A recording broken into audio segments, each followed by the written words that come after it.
Good time, everyone. In this recording, I'll be talking about John Dunn's song "Go and Catch a Falling Star." Uh, it can be considered the most controversial of his poems, uh, love poems in specific.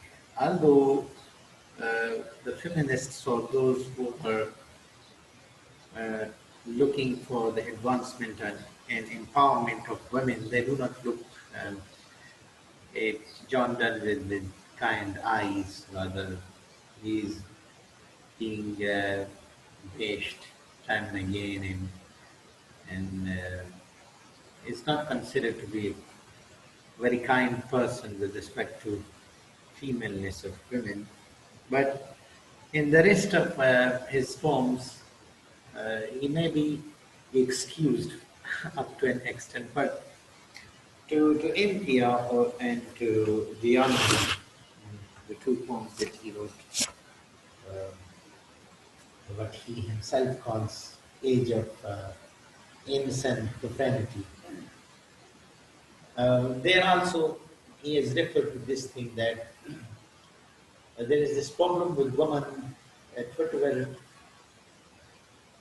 she says in the evening, and when she goes to sleep and in the morning she wakes up, she forgets.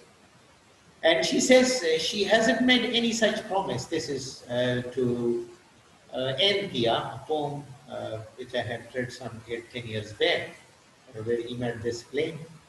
So that the biggest liberation of a woman's constancy or consistency or loyalty or fidelity is that moment when she has not gone to sleep. This was a stance in that to India.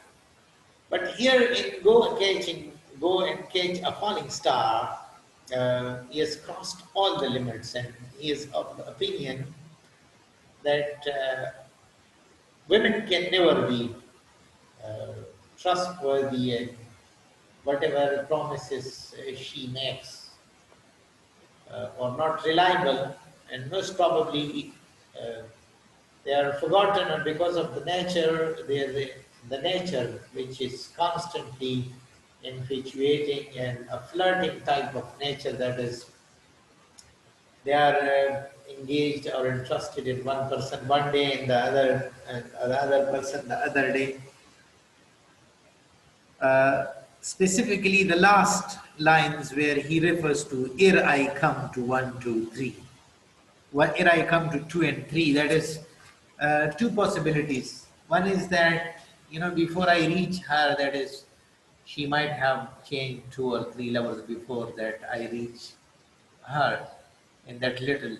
Because he says that even if she is next door to me, so consider this thing, that if someone is living in an adjacent house and next door, it will take hardly a few seconds, I mean 15, 20 seconds to move from this one door to the other door.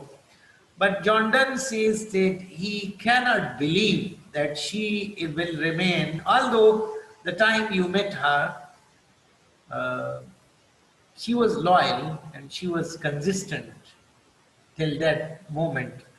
But that much time is enough for her uh, to change her mind and entertain 2, 3 other lovers. Or that even I start counting 1, 2 until I reach 3, she would have changed her mind. In both the cases, mean the duration is meant, that is, even if she is constant and true and loyal, this duration is very little. In both the cases, meaning that thing.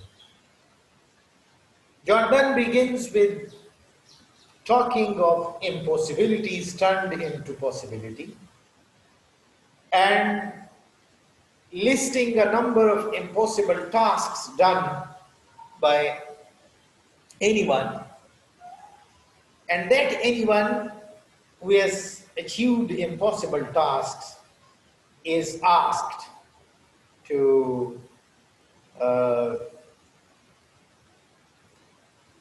is asked that, okay, you have done those impossible tasks, you have achieved miracles, but despite these many achievements on your part and these miracles that you have done, you can never find a woman who is having two things in her. That is, one who is beautiful and who is attractive and fascinating, and at the same time, uh, she is true, mean, loyal, and faithful.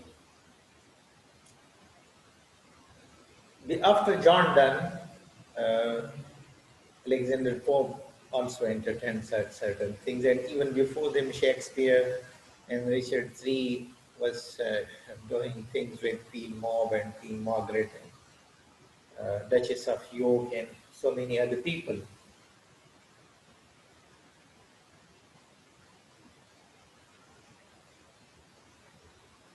Now, the thing is, what beauty is, it's a problem now because beauty is relative, and one shape is beauty to one person and another shape is beauty to, and similarly one color. We'll not be talking of the sheer black like Caribbeans and African and Kenyan and uh, even in some certain parts of United States of America, Canada, and even in New Zealand, we can have people with skin colors that are not appreciated. And even how much we say and claim that we don't have anything like that. But despite that, things are there.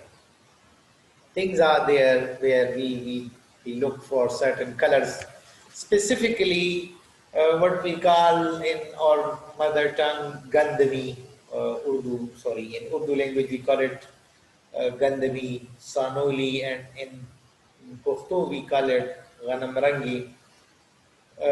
But still, this kind of whiteness, this kind of redness, this kind of light brownness, this kind of mixture of yellow and red and yellow and pink, these are some 6, 7 skin colors that are generally uh, approved of and considered to be the mark of beauty. And when we move towards shapes, so some people like pointed noses and pointed chins and sunken eyes. Other people like bright and some bulging eyes and flat noses and flat faces and small foreheads and broad foreheads and so many other characteristics are associated with the stature of a person. So this one enigma is beauty. What you call beauty, that is something really different. So it is really difficult to determine whether uh, that beauty, a woman is beautiful. So which beauty a person is talking about?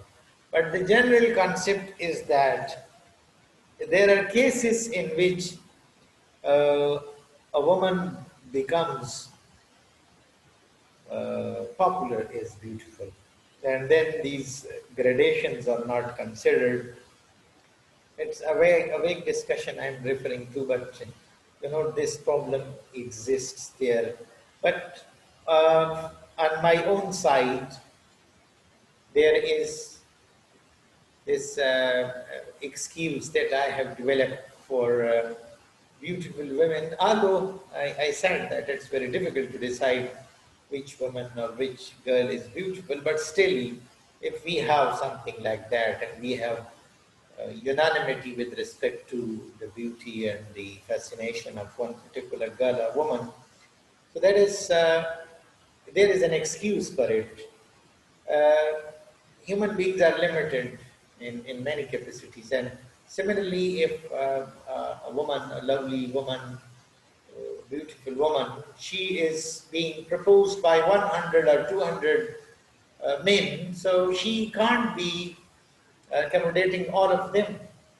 And she'll be able to accommodate one or two, and even if that other culture where she might be able to entertain 15, 20 people, still those 20 they'll be okay. Or but the remaining 180 they all will blame her for being not true and disloyal and unfaithful. And in our context, in this culture of the subcontinent, specifically of Pushtun culture and Muslim culture, it is this thing that if a beautiful woman has got 3, 4 suitors or even 10, 15 suitors and only one of them is accepted and the remaining are rejected, so the remaining will consider her to be disloyal and unfaithful, and so many other attributes will be given. But for the one person uh, whose suit is entertained and considered, she can never be disloyal. She is true. So a problem is in this thing that whether there can be infinity in finiteness, and definitely, as far as I know, there cannot be any infinity in finiteness. Let's go. First, I read it. Go and cage a falling star, get with child a mandrake root. Tell me where all past years are, or who cleft the devil's foot. Teach me to hear murmurs singing, or to keep off envy's stinging, and find what wind serves to advance an honest mind. If thou beest born to strange sights, things invisible to see, write 10,000 days and nights, till age snow white hairs on thee. Thou, when thou returnest, will tell me all strange wonders that befell thee, and swear nowhere lives a woman true and fair. If thou find'st one, let me know. Such a pilgrimage were sweet, yet do not, I would not go. Though at next dawn we might meet, though she were true when you met her. And last, till you write your letter, yet she will be false. Here I come to 2 or 3. So, go and catch a falling star. The first thing is, there is an unknown addressee. And whenever an unknown addressee, whenever the addressee is unknown, so every one who is listening or reader is what? Is the address. And because the unknown addressee is always you, imperative, omitted subject is always there in every imperative statement, and in every imperative statement there the subject is you.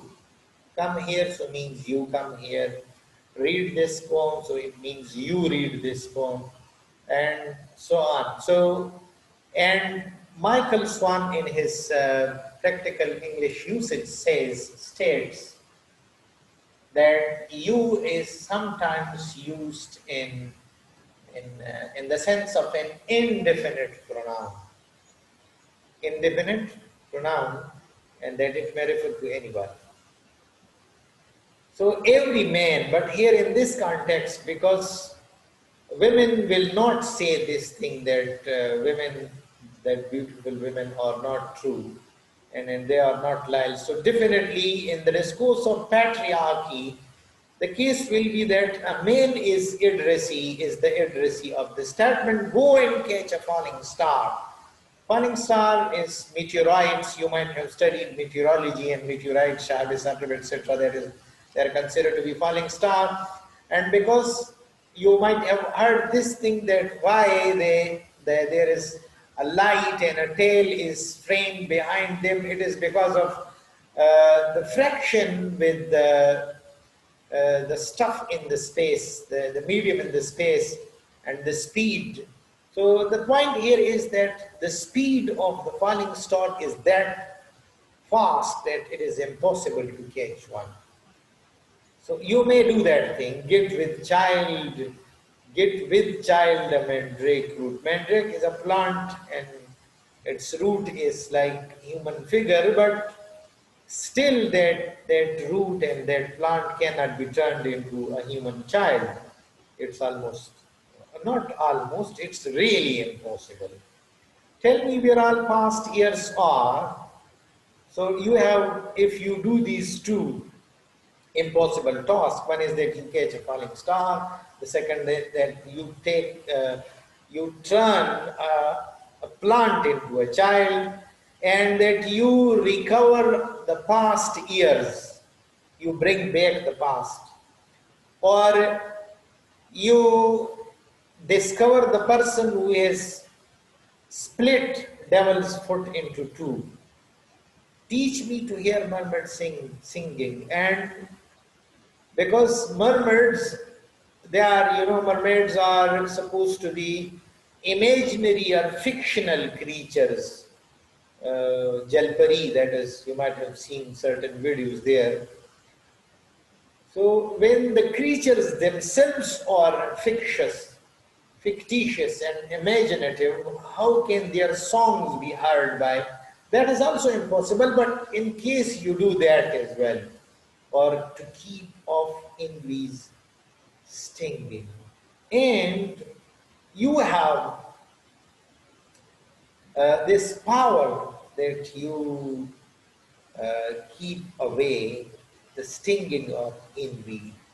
The jealousy stings, and among students that particular kind of jealousy is there, that if the one has secured higher grades, the other are jealous of them, and at least if not frequently for all the time for 2-3 nights, it is difficult for those jealous to sleep well for 2-3 nights. I have experienced this thing personally, so that's why I'm saying it. Or to keep off envy stinging, if you have the power, because this is something universal. Jealousy is there in blacks, in yellow, in blue, in sorry, I shouldn't have used blue, but in brown, in white, in pink, and these are colors of. So in all these colors and all the ethnicities, jealousy is there. That's why he says, if you have the power to keep away the stings of envy or jealousy, and find what wind, and you also discover that which wind serves to advance an honest mind, helps in, you discover that wind which helps in advancing or developing a mind which is honest and which is sincere to human beings. If thou beest born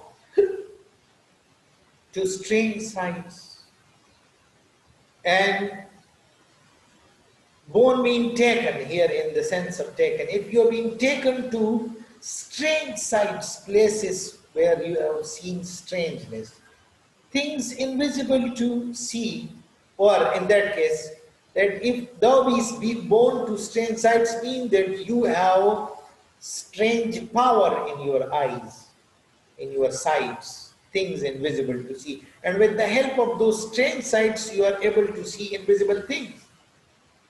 And yet you do more tasks, that is, ride 10,000 days and nights, and you ride 10,000 means for a longer time, till age Snow White, years on thee, means you become an old man when your beard and your hair, head hair, they are all white like snow. Means you become too old.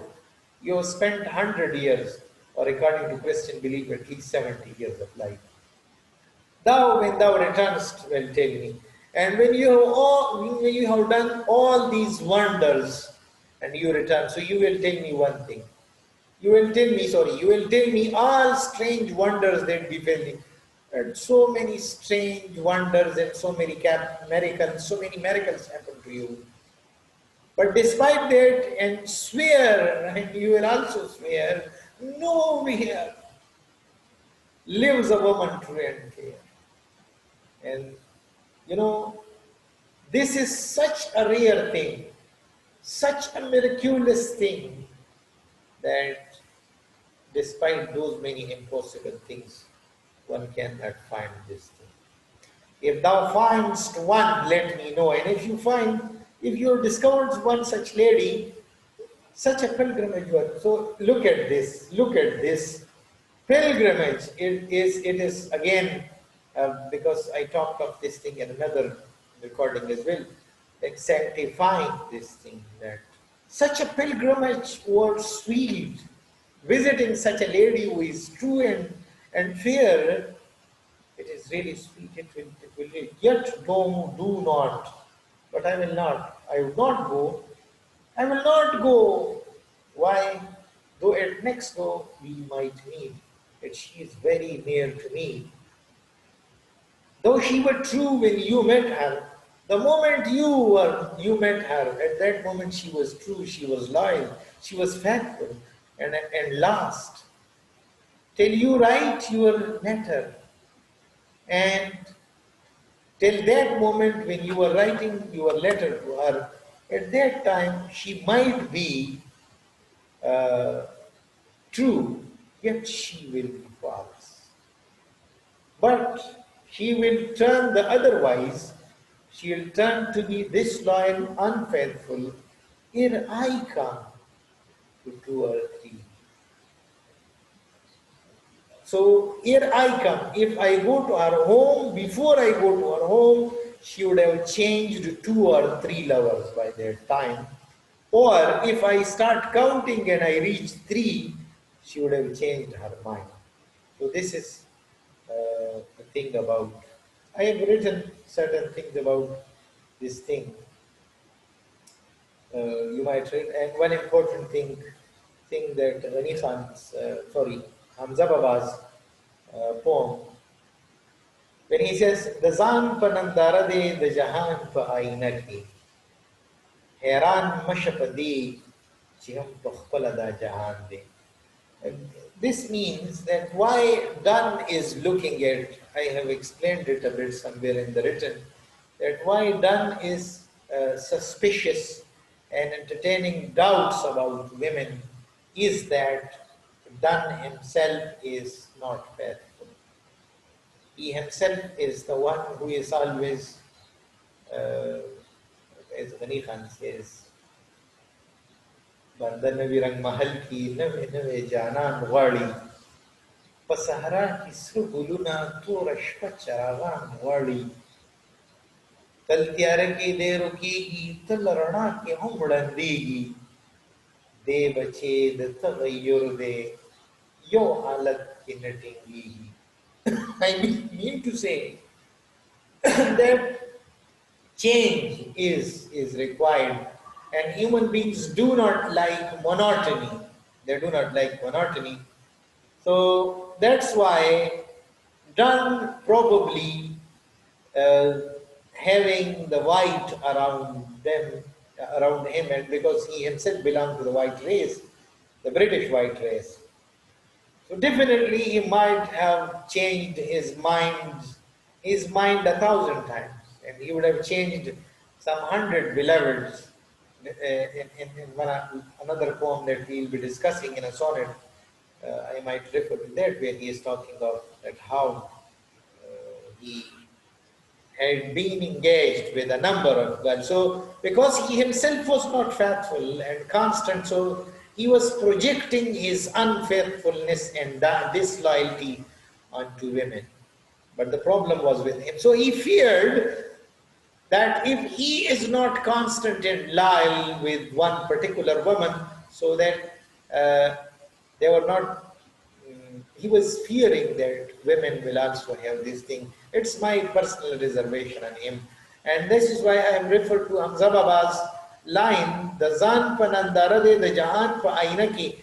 I mean to say that every woman is a kind of mirror for John Donne. And when he looks at that woman as a mirror, and he sees his reflection in that mirror, and he sees that he is actually disloyal and unfaithful, and he blames, for that he blames the mirror. For that thing he blames the mirror. I have talked of this thing, and towards the end, I don't know. Yes, the last two things. That misogyny, and I have, just for the sake of fun, noted hatred for the being of woman, not her flesh, because I know that those who are misogynists, they like the flesh of women. They just don't like the being of women. And so, similarly, that is one uh, perspective from which you can read the poem, that how is this poem go up and catch a falling star is misogynistic in nature. And let me tell you this thing, that it's not only he that who is entertaining these things, although he has been bashed enough by a number of feminist critics. Even Nietzsche, who is the who declared himself to be God in mid 20th century, and he says that woman was the second mistake of God. Means the first mistake was that he created the universe or humanity, but the second mistake was that he created woman. So he hated, and there are too many other negative remarks. So from Aristotle, if we begin from Socrates and from I was reading about Socrates, that how he didn't like his wife, and the way his pupils, Socrates' pupils, have depicted the wife of Socrates, that she was very cruel and she was really abusing, and this Socrates used to be very cool and calm and never responding to her, and because Socrates would think that this is not good for a human to respond to anyone. It was not that he respected his wife, but because he thought that thing. And this was the reason that Plato considered women to be half animals, and Aristotle entertained the same thing. And coming down to Kant in the 18th century, the most influential of 18th century philosophy, that is Immanuel Kant, and he said this because he didn't marry, he got professorship in a university in Germany, a very prestigious position and good earning, but he didn't marry because he was thinking this thing, that a man can either be a scholar or a husband. So there, but because they have other positions, and might be I have referred to in this writing somewhere to Stephen Hawking, who was asked in an interview. I watched that interview personally in 2017. He was asked, what is the biggest mystery of the universe? He said, the biggest mystery of the universe is woman. And I don't know why he said it, but the thing is that he had married thrice. You can check the record at Google.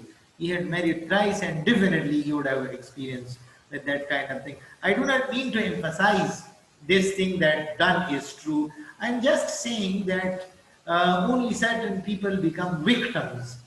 Otherwise, there are too many who are indulged in such a set of things. So you are supposed to think how this poem is filled with misogyny, and how this poem is capable of being read from feminist perspective. This song is from feminist perspective.